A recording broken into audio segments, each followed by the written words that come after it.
처음 달려볼까요? 예, 나도 조진웅에게 맞았답니다. 자, 10대 시절 소년범 이력 그리고 성인이 된 이후 폭행 음주 전과가 공개된 조진웅 씨, 아시다시피 지난 토요일 의혹 제기 하루 만에 은퇴를 선언했습니다. 자, 그런데 오늘 또 뭐가 나왔더라고요. 네, 맞습니다. 이런 상황에서 나도 조진웅에게 폭행을 당했다는 추가 폭로가 나왔습니다. 언론에 보도된 바에 따르면 2010년 한 영화 회식 자리에서 당시 신인이던 배우가 노래를 부르지 않는다는 이유로 조진웅 씨가 얼음통을 던지고 달려들어서 폭행을 했다고 합니다. 이 신인 배우 외에 다른 배우나 매니저들도 조 씨에게 뺨을 맞거나 발길질 같은 폭행을 당했다는 의혹도 함께 제기가 됐고요. 또 다른 영화 감독 역시 자신의 SNS를 통해서 이렇게 주장을 했는데요. 2014년 차 안에서 조 씨가 이유 없이 자신의 얼굴을 가격했다며 사과조차 하지 않고 죄 없는 매니저만 무릎을 꿇렸다는 주장이었습니다. 이런 추가 폭로가 이어지자 소속사 측은 조 씨가 은퇴를 한 상태라서 추가 입장은 없다라고 전했습니다. 예, 이미 은퇴 선언을 했으니 추가적인 입장은 없다.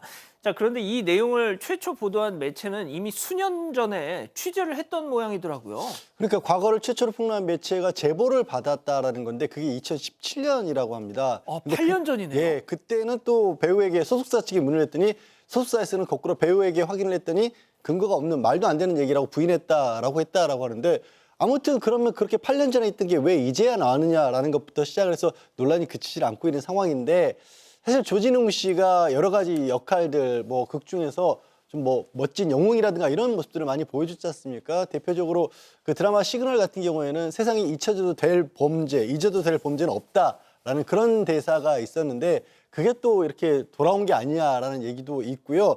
이 대중들의 반응도 좀 엇갈리고 있습니다. 이 30년 전 일인데 너무 과도하게 낙인을 찍고 있다라는 입장도 있고 늦었지만 잘못은 바로잡아야 되는 거 아니냐라는 입장도 있고 하여튼 쉽게 끝나지는 않을 것으로 보입니다. 예, 또 이게 정치권 이슈로까지 번지고 있더라고요. 좋습니다. 다음 이어가죠. 아찔한 추락입니다. 자, 베이비시터에게 아기를 맡긴 뒤에 벌어진 충격적인 상황, 제보 영상 만나보시죠. 자, 침대 위 아기를 돌보는 여성. 이제 막 기기 시작하는 아이는 베개를 저렇게 쑥 넘기도 하는데요. 자, 여성은 아기 옆에 저 베개 쿠션만 잠시 둔 채 방을 나섭니다. 자, 그 모습을 보는 아이 꼬물꼬물 기어가다가 침대 아래로 콩 떨어진 겁니다. 바닥에 얼굴을 찍고 울음을 터뜨리는데요. 아이 크게 다쳤겠어요. 아유, 네. 제보자께서는 생후 7개월 아기를 키우는 엄마입니다. 그런데 이 제보자 부부께서 주말에 일이 있어서 한 4시간 정도만 처음으로 정부 지원 베이비시터를 처음으로 이용을 한 거예요. 그래서 이제 오셨길래 꼭 부탁을 했대요. 우리 아이가 지금 막 기기 시작해서 너무 위험하니까 침대 펜스를 꼭 계속해서 쳐달라라고 얘기했더니 그러겠다고 얘기를 하신 거예요. 그런데 이 부모님이 나가서 30분도 되지 않은 상태에서 저 사건이 벌어진 겁니다. 저기 펜스가 있네요. 네, 펜스가 있는데 펜스를 치지를 않았어요. 그러니까 아이가 이제 막 따라 나가다가 바로 이제 50cm 위에서 떨어진 겁니다. 그런데 이 베이비시터는 장난감 가져갔던 거였다라고 얘기하고 말았다고 합니다. 자, 아기 상태 지금 어떻답니까? 자, 잇몸이 좀 찢어졌어요. 그리고 피가 묻어 있고 얼굴하고 이런 데도 좀 여러 부위에 혈흔이 보인다고 합니다. 다친 거죠. 90도로 낙상 사고가 일어난 지금 거고 119에 실려가는 것 같은데요. 병원에 지금 갖고 치아도 깨진 상황이라고 합니다. 결국 베이비시터 돌려보냈고요. 병원에 갔는데 제보자에 따르면 그날 사과는 하기도 했는데 센터 얘기를 하니까 보험 청구 정도만 얘기했고 또 다른 실질적인 어떤 해결책이나 얘기를 안 하고 있다고 합니다. 그래서 너무 답답하다고 한 상황입니다. 그렇군요. 예, 알겠습니다. 다음 이어가죠. CCTV에 잡힌 한 입입니다. 자, 배달원이 몰래 벌인 황당한 행각 제보 영상 만나보시죠. 자, 건물 입구로 들어오는 저 배달원 주목해 주세요. 자, 꾹꾹 버튼 누르고요. 자, 마스크 쓱 내리더니 상자 속을 뒤적뒤적. 자, 엘리베이터로 일단 향합니다. 자, 들어와서는 뭔가를 꺼냈어요 지금. 그리고는 띄고 누르고요. 세상에 하얗게 드러난 속살. 역시 치킨은 닭다리가 최고야 하더니 아유 계속 먹어요.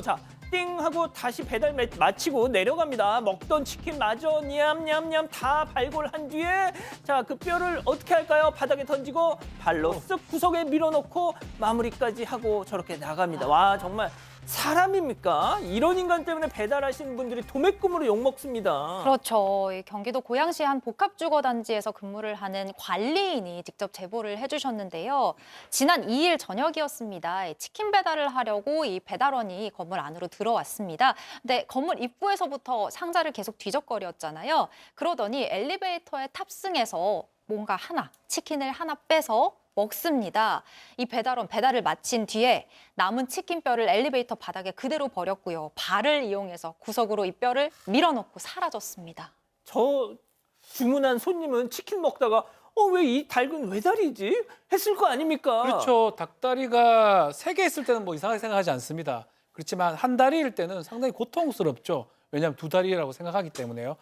자, 지금 문제는 엘리베이터의 바닥에 저 뼈가 있었기 때문에 문제가 되는 겁니다. 증거를 남긴 상황이죠. 왜 이 뼈가 있을까 여기? 그래서 CCTV 확인해 보니까 해보니까 저렇게 배달하는 과정에서 한 개 빼먹는 모습이 나왔고요. 지금 얘기 들어보니까 엄청 자연스럽게 빼먹었다고 하거든요. 싹 잡혔는데 그게 다리가 잡혔다 이거 아니겠습니까? 한두 번 해본 솜씨가 아니다. 매우 잘 빼먹는 사람이다. 이런 얘기가 나오고 있습니다. 양 변호사님 그 날개 쪽이나 이런 것만 먹었어도 모를 수도 있었을 텐데. 날개서 2짝인데 어떻게 몰라요? 아, 그렇구나. 저 근데 좀 전에 웃음을 터뜨렸던 게 박주민 변호사가 다리가 하나만 있으면 고통스럽다라는 표현까지 써서 그게 그렇게까지 아쉬운 일일까요, 박 변호사님? 뭔가 큰 잘못이 뭔가 무슨 잘못이 됐나 이렇게 생각할 수밖에 없는 거잖아요. 예. 그러니까요. 아, 나쁜 사람. 자, 좋습니다. 마지막 사연으로 가보죠. 술 엄청 좋아하나 봐. 자, 집단 지성의 판단을 받아보고 싶으시다면서 제보해 주신 사연 함께 들어보시죠. 안녕하세요. 저는 평범한 30대 회사원입니다. 여자친구와 결혼을 전제로 2년 정도 만나왔는데요. 얼마 전 여자친구가 저희 부모님을 처음 만나서 함께 밥을 먹는 날이었습니다. 아버지께서는 평소에 반주를 즐겨 하세요. 저와 어머니는 그날 차를 가져와서 여자친구와 아버지만 술을 마시게 됐는데요. 아무도 술을 억지로 권하지 않았고 아버지께서도 중간중간 괜찮다고 하셨지만 여자친구는 아버지와 속도를 맞춰서 각자 한 병 정도 마셨습니다. 자, 그리고 그날 무사히 마무리가 됐는데 며칠 뒤 어머니에게 전화가 온 겁니다. 어머니 무슨 일이십니까? 지윤아, 예. 네 여자친구 하은이 말이다. 애가 나쁜 애 같지는 않은데 술 마시는 건 좀 그렇다. 예? 아니 밥 맛있게 드시고 나서 갑자기 왜요? 야, 무슨 여자애가 니네 아버지 술 드시는 거 한 잔을 안 지고 똑같이 같이 마시니? 아우, 걔 술 너무 좋아하는 거 아니니? 딱 그 하은이 그 아버지 맞춰드리려고 노력한 거잖아요. 예, 아무리 그래도 첫 만남이었어, 첫 만남. 사위가 그러면 내가 좋지만 아우, 며느리가 그런다 그러니까 싫다. 결국 저희는 서로 의견차를 좁히지 못한 채 전화를 끊었는데요. 여자친구가 술을 못 마시는 건 아니지만 뭐 엄청 좋아하는 편도 아니거든요. 그런데 부모님께 맞춰드리려고 마신 게 오히려 밉보이게 됐다니까 혼란스럽습니다. 이게 정말 문제가 되는 행동인가요? 자, 기다리고 기다리셨던 부처 핸즈업 타임 6천여 분의 우리 가족 여러분들 채팅창에 OX로 함께 참여해 보시죠. 먼저 엄마입니다. 세상에 어른들 처음 뵙는 자리에서 한 병씩이나 비우는 며느리가 정상 같으냐? 너 아빠가 그만 마시라고 했는데 너 넙죽넙죽 받아 먹더만. 이거 아주 그냥 집안 꼬라지 잘 돌아가겠어, 동그라미. 자, 다음 아들이에요. 아니, 엄마, 하은이한테 뭘 할 게 아니라 이 대작을 시작한 아빠한테 따져야지. 아니, 그리고 예비 며느리가 시부모한테 점수 따려고 용 쓰는 모습이 귀엽지도 않소? 아유, 10월드 개봉박두야, 아주 그냥 X. 양 변호사님. 사실 시어머니 되실 분이 며느리 될 사람 만나서 처음부터 인상이 좋았다는 말을 듣기가 오히려 어려운 것이고요.